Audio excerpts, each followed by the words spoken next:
Everyone, Rekha here. Welcome to my channel that is Rohika classes. तो आज हम बात करते हैं। आज मेरे पास आपके लिए काफ़ी अच्छी न्यूज़ है। ये न्यूज़ उन लोगों के लिए है, उन कैंडिडेट्स के लिए है जो कि गवर्नमेंट टीचर एग्ज़ाम्स की तैयारी कर रहे हैं, गवर्नमेंट टीचिंग एग्ज़ाम्स की तैयारी कर रहे हैं।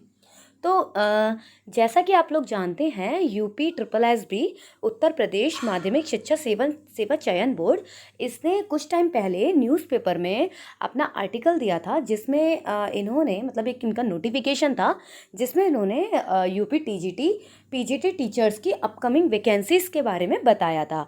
तो आज उन लोगों का जो कि गवर्नमेंट टीचिंग एग्ज़ाम्स की तैयारी कर रहे हैं, उनका ये जो इंतज़ार है, उनका जो इतने टाइम से जो वेट कर रहे हैं वो ख़त्म होता है, क्योंकि हमारा यूपी ट्रिपल एस बी ने अपनी जो वैकेंसीज़ हैं टीजीटी टीचर्स की एंड पीजीटी टीचर्स दोनों की रिलीज़्ड कर दी हैं। और सबसे अच्छी बात ये है कि इन टीचिंग एग्ज़ाम्स में गवर्नमेंट ने सीटेट एंड यूपी टेट नहीं मांगा है। ठीक है, तो अभी तक क्या होता था हमारा कि जो भी टीचिंग एग्ज़ाम्स की वैकेंसीज आती थी तो उसमें आपका ग्रेजुएशन बीएड और साथ में कोई भी टीचिंग एलिजिबिलिटी टेस्ट आपका क्लियर होना चाहिए था। तो अभी ये जो वैकेंसीज आई हैं इसमें आपका टेट और सीटेट नहीं मांगा है, तो एनीवन कैन अप्लाई, जो कि आपका ग्रेजुएटेड है और उसका बीएड है। तो ये आप लोग ज़्यादातर लोग ये फिल कर सकते हैं। और एक और बात, यहाँ कोई एज लिमिट नहीं दी है इन्होंने, तो इसलिए भी आप थोड़ा टेंशन फ्री हो जाइए, क्योंकि मतलब all type of student who are older than 32 years और 42 ईयर्स, मतलब एवरीवन कैन अप्लाई। ठीक है, तो एज का कोई भी यहाँ पे फैक्टर नहीं है। ठीक है, एज इशू नहीं है, जिसकी ज़्यादा एज है तो वो फिल नहीं कर सकता, 40 प्लस है, 40 प्लस है, 32 प्लस है, तो ऐसा कुछ भी नहीं है। Everyone which is above than 20, I think 21 और 22 दे कैन अप्लाई। तो अभी हम बात कर लेते हैं यहाँ पर, ये जो नोटिफिकेशन है यहाँ हम बात करेंगे इनकी जो डेट्स आई हैं ऑनलाइन एप्लीकेशन की। ठीक है, फॉर्म फिल करने की, लास्ट डेट फॉर्म फिल करने की, और इनकी सैलरी से रिलेटेड टीचिंग एलिजिबिलिटी, ये जो नोटिफिकेशन आया है तो इसमें क्या एलिजिबिलिटी मांगी है फॉर्म फिल करने के लिए, आपकी सिलेबस क्या रहेगा, एग्ज़ाम पैटर्न क्या रहेगा। ठीक है, तो ये मतलब everything we will discuss in this video. So अभी हम स्टार्ट कर लेते हैं। पहले यहाँ पर ये जो है दिया हुआ है ऑनलाइन आवेदन की तिथि, मतलब कि जो आपका स्टार्ट होगा, फॉर्म फिल करना स्टार्ट होगा, आप लोग अप्लाई कर सकते हो, वो 29 अक्टूबर से कर सकते हो। ठीक है, 29 अक्टूबर 2020 से कर सकते हो। मैं ये जो आज वीडियो बना रही हूँ ये 3-4 दिन पहले ही इनका नोटिफिकेशन आया है, तो मैं अभी शूट कर रही हूँ। दूसरा, जो यहाँ पर आपको पेमेंट करने की जो लास्ट डेट है, ठीक है, फॉर्म फिल करने का जो लास्ट डेट है वो आपका फॉर्म फिल करने का और क्या बोलते हैं पेमेंट करने का जो लास्ट डेट है वो हम बता देते हैं। तो सबसे पहले ऑनलाइन शुल्क जमा करने की जो लास्ट डेट है वो आपकी 27 नवंबर है, और लास्ट डेट फॉर्म फिल करने की भी आपकी 27 नवंबर है। मतलब 29 अक्टूबर से ये शुरू हो रहा है और 27 नवंबर को ये इनका जो लास्ट डेट है वो आ जाएगी। तो अभी आप 27 नवंबर से पहले आप फिल कर सकते हैं। उसके बाद जो फॉर्म आपने पेमेंट कर दिया, फॉर्म फिल कर दिया, और सबमिट करने की जो लास्ट डेट है वो आपकी 30 नवंबर है, 30 नवंबर है। ठीक है, अब यहाँ पर हम बात कर लेते हैं, ये कुछ महत्वपूर्ण निर्देश दिए हुए हैं। तो आपका जो ये जो आवेदन किया जाएगा, आप जो फॉर्म फिल करेंगे वो UPSCSSB.org, मतलब यूपी ट्रिपल एस बी की जो UPSCSSB की जो ऑफिशियल वेबसाइट है, ठीक है, आप वहाँ से इसको अप्लाई कर सकते हैं। दूसरा, आगे बढ़ते हैं।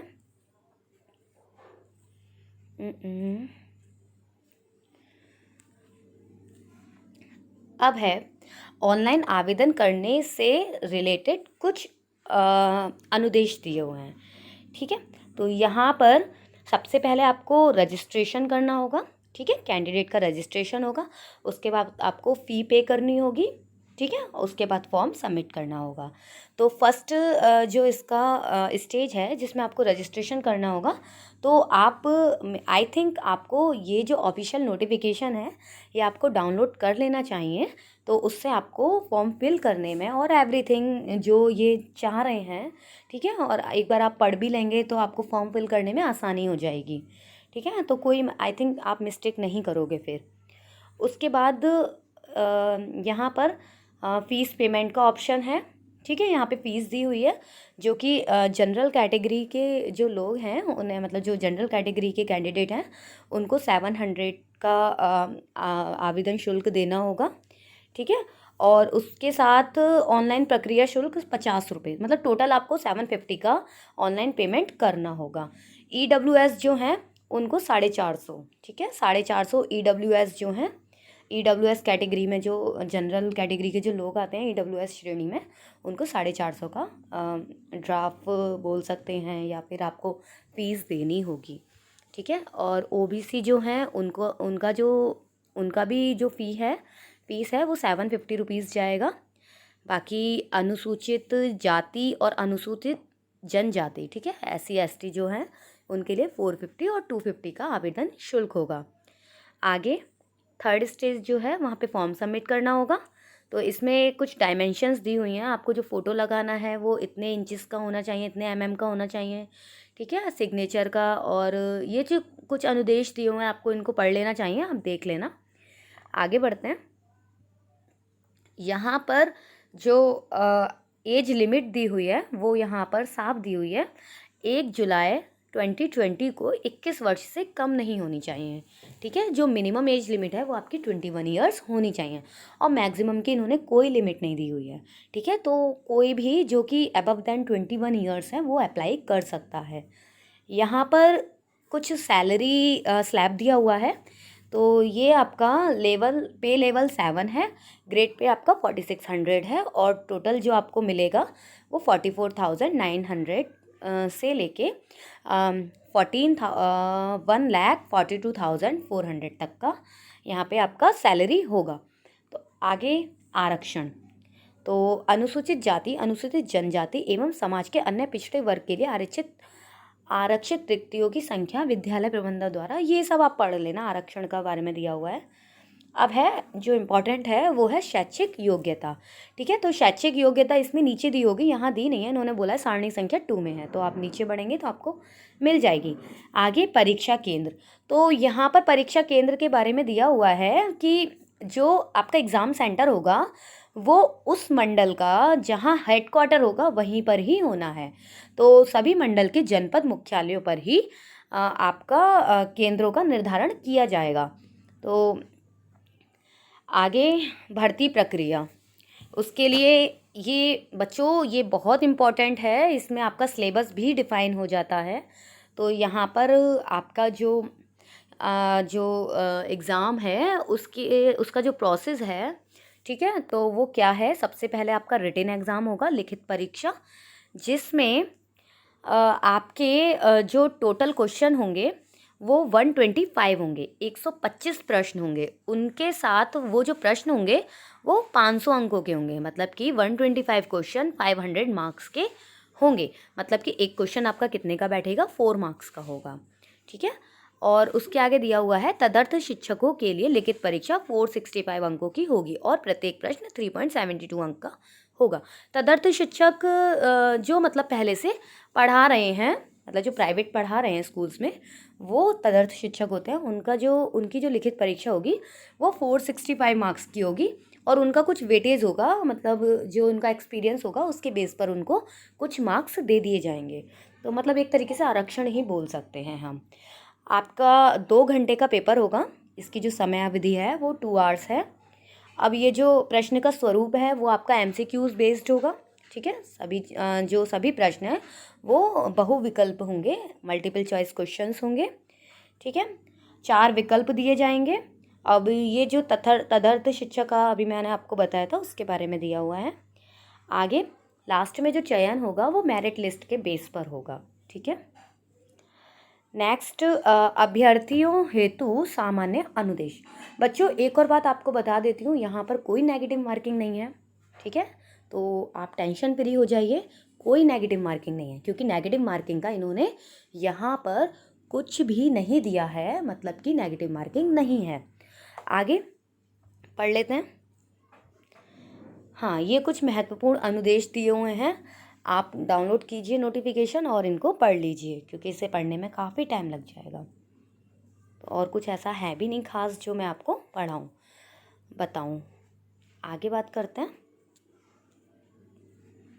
हाँ, ये जो है यहाँ पर दो वर्ग होंगे, एक बालक वर्ग होगा, एक बालिका वर्ग होगा। मतलब कि जो आपके टीचर्स अपॉइंट होंगे वो बालक वर्ग के लिए होंगे और बालिका वर्ग के लिए। बालक वर्ग का मतलब होता है आपको मतलब बॉयज़ को ही पढ़ाना होगा, और बालिका मतलब कि आपको गर्ल्स को पढ़ाना होगा। तो उनके लिए अलग अलग वैकेंसीज़ दी हुई हैं, ठीक है। ये आपके सब्जेक्ट दिए हुए हैं, जिस जिस सब्जेक्ट का टीचर होगा उसके सामने उस सब्जेक्ट की वैकेंसीज जितनी भी निकली हुई हैं, जनरल कैटेगरी में, OBC, SC, ST, total categories में जो भी वैकेंसीज निकली हुई हैं वो आपकी दी हुई हैं, ठीक है, ऑल सब्जेक्ट्स की। तो ये आप देख लेना आप अपने सब्जेक्ट के अकॉर्डिंग कितनी वैकेंसीज़ हैं। नेक्स्ट, यहाँ बालिका वर्ग की वैकेंसीज दी हुई हैं। आगे यहाँ पर एलिजिबिलिटी, ठीक है, जो 9th-10th के जो शिक्षक होते हैं उनके लिए क्या एलिजिबिलिटी है। तो एलिजिबिलिटी में यहाँ दिया हुआ है, अगर आप आपका हिंदी के टीचर हैं तो आपको बीए हिंदी में होना चाहिए या एवं संस्कृत के साथ इंटरमीडिएट अथवा समकक्ष परीक्षा एवं बीएड या अन्य समकक्ष डिग्री होनी चाहिए। मतलब कि आपकी ग्रेजुएशन डिग्री होनी चाहिए हिंदी में, साथ में आपके अनिवार्य में बीएड कंपलसरी होना चाहिए। उसके अलावा जो वरीयमान मतलब जो प्रेफरेंस दी जाएगी वो बीएड, एमएड, पीएचडी एवं किसी राष्ट्रीय स्तर की खेलकूद प्रतियोगिता में राज्य स्तर की टीम के माध्यम से भाग लेने का प्रमाण पत्र अगर आपके पास होता है तो बहुत अच्छी बात है।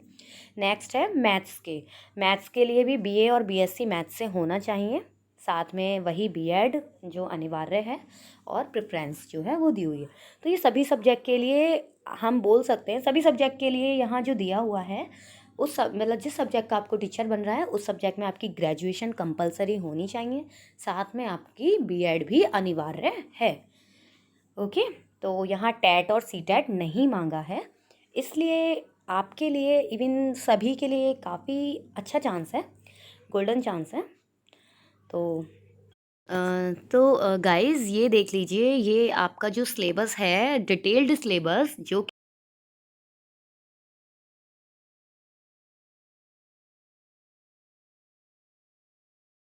मैथमेटिक्स हैं, जिन्होंने ग्रेजुएशन मैथ से किया है और बीएड किया है, जो कि मैथमेटिक्स के टीचर्स बनना चाहते हैं, ठीक है, तो उनके लिए ये डिटेल सिलेबस है।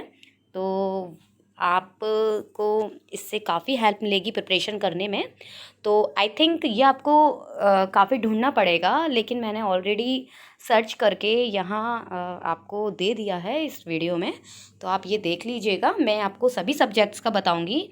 अभी ये मैथ्स का दिया हुआ है, इसके बाद मैं आपको साइंस, हिंदी, इंग्लिश सभी का बताऊंगी। तो ये आप देख लीजिए, ये आपका मैथमेटिक्स जो सब्जेक्ट है उसका सिलेबस है डिटेल्ड। यहाँ वाणिज्य, गणित, सांख्यिकी, बीजगणित, सारणिक जो हमारी मैट्रिक्स होती है, समुच्चय सिद्धांत और वास्तविक विश्लेषण, त्रिकोणमिति, आपका सम्मिश्र संख्याएं, ज्यामिति, निर्देशांक ज्यामिति, कलन अवकलन, ठीक है, डिफरेंशियल इंटीग्रल जो हमने पढ़ा हुआ है, सदिश विश्लेषण, स्थिति विज्ञान और गति विज्ञान, ये आपका मैथ्स का सिलेबस हो जाता है टोटल, ठीक है। अब हम बात कर लेते हैं साइंस का, ठीक है। तो ये विज्ञान है, जो बच्चे विज्ञान के टीचर बनना चाहते हैं, साइंस के टीचर बनना चाहते हैं, तो उनका ये सिलेबस है। ये फिज़िक्स का है, भौतिकी, विमा एवं मापन, ठीक है, गति एवं बल, ऊष्मा, प्रकाश, और यहाँ विद्युत सेल, प्राथमिक, द्वितीयक, ये बढ़ते ही आ रहे हैं। रसायन विज्ञान का सिलेबस दिया हुआ है। ऊपर देखिए आधुनिक भौतिकी का भी आएगा। अब यहाँ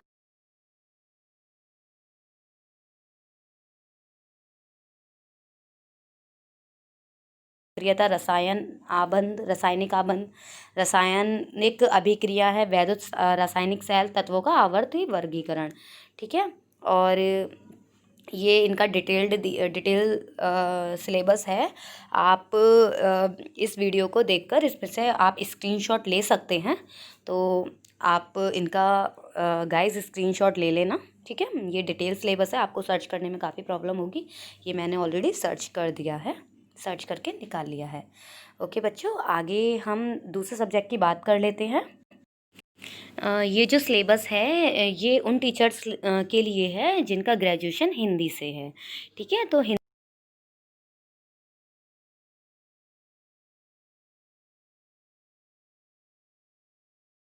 तो अब नेक्स्ट सब्जेक्ट की बात करते हैं। हाँ, ये जो हमारा नेक्स्ट सब्जेक्ट है ये है हमारा गृह विज्ञान, ठीक है।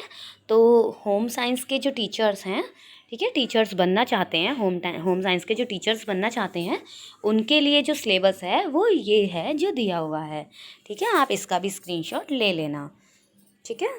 तो आगे बचे हुए जो सब्जेक्ट्स हैं, ठीक है, बचे हुए जो सब्जेक्ट्स हैं, कॉमर्स है, एग्रीकल्चर है, और भी काफ़ी सब्जेक्ट, म्यूज़िक एंड ऑल, तो उनके लिए मैं आपको लिंक डिस्क्रिप्शन बॉक्स में दे दूँगी, तो आप वहाँ से उसको डाउनलोड कर लेना। Okay guys, bye bye, take care. Please अगर वीडियो पसंद आया हो तो इसको लाइक शेयर एंड सब्सक्राइब ज़रूर करें।